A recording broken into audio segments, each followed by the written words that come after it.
this is the backsplash tile for the new kitchen, and it's this glazed, kind of looks like a Mexican tile.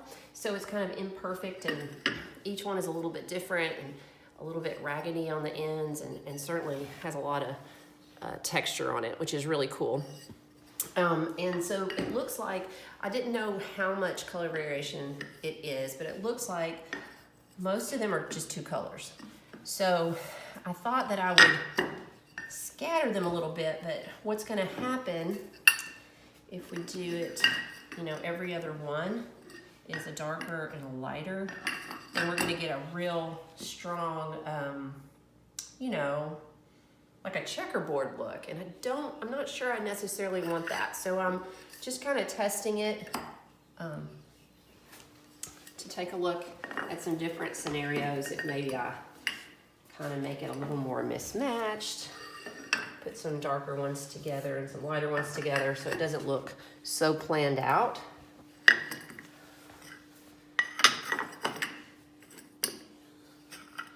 Because I'm definitely gonna have to lay these out for, see that one's even, so this is a little different than this too, right? So there are more color variations. Probably if I open all these boxes, I can probably mix them up even more, because I'm probably gonna need to lay these out for the tilers, because I sure don't wanna trust that they're gonna make the best choice of how to lay this pattern out. So that's something important that you need to remember if you're ever doing tile and you're using like irregular tiles or various colors.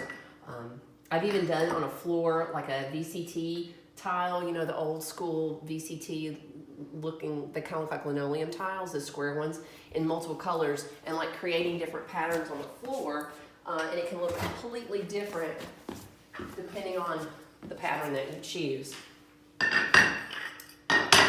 So hopefully we'll get it right the first time. Yeah, I think maybe just sort of random, but not really. How do you think that looks? Kind of like that?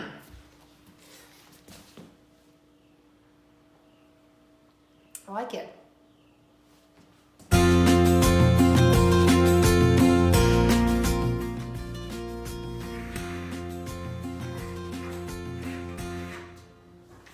Starting on the backsplash tile, and they've laid out a pattern on the floor so that we can make sure we like the way that's scattered. I didn't want like a checkerboard. I just kind of wanted it more like a patchwork quilt, right, guys?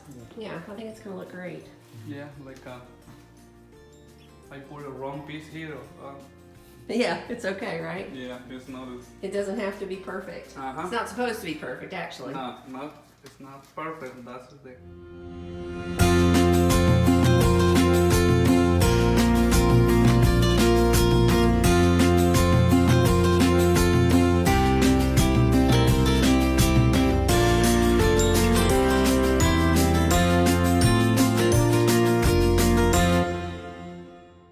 I've been waiting on the skins for the under cabinets.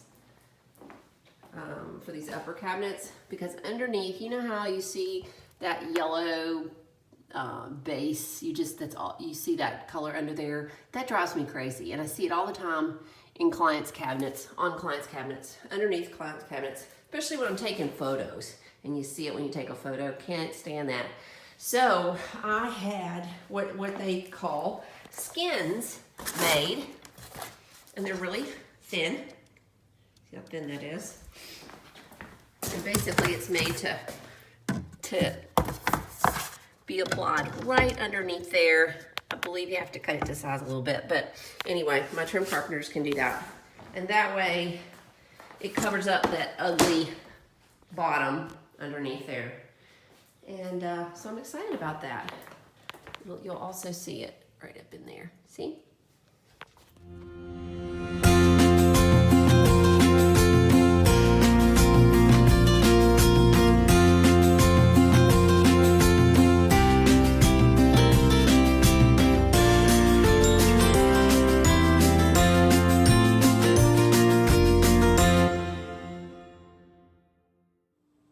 This countertop material is a honed granite called Negresco. And I really love it. I chose it because I really wanted a soapstone look, but I really like the idea of the lower maintenance of granite and the lower cost. So you'll see that what makes it look like soapstone is all this kind of white veining. So it kind of reminds me of a reverse marble, okay? So it's not white with the dark veining, it's the dark with the light veining. And I'm really, really loving it.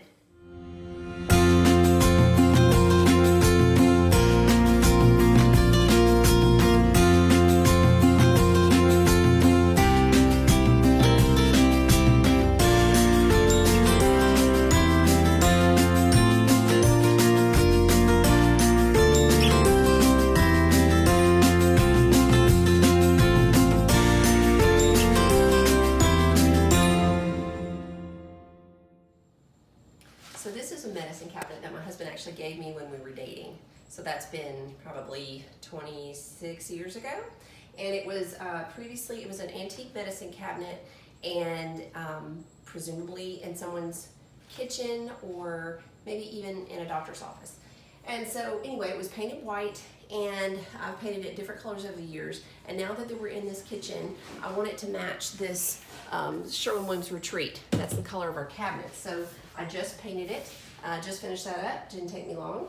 And I found these. So, you know, I collect a little bit of everything, and I love old wallpaper samples. So I went through my stash upstairs and found several that I thought would work well in this kitchen. So what I'm gonna do is I'm just going to put them in the back of this cabinet. I've had different ones in here at different points in time when it was a different color. And I find you really don't even have to glue them in or anything, because I'm gonna be putting some recipe books right in front. And so it doesn't have to be anything permanent. You could certainly tack this in with small tacks, or you could even use double-sided tape, or of course you could actually use wallpaper glue. But I'm not gonna do that. I'm just gonna tuck it in the back there and then put my cookbooks in, and let's see what you think.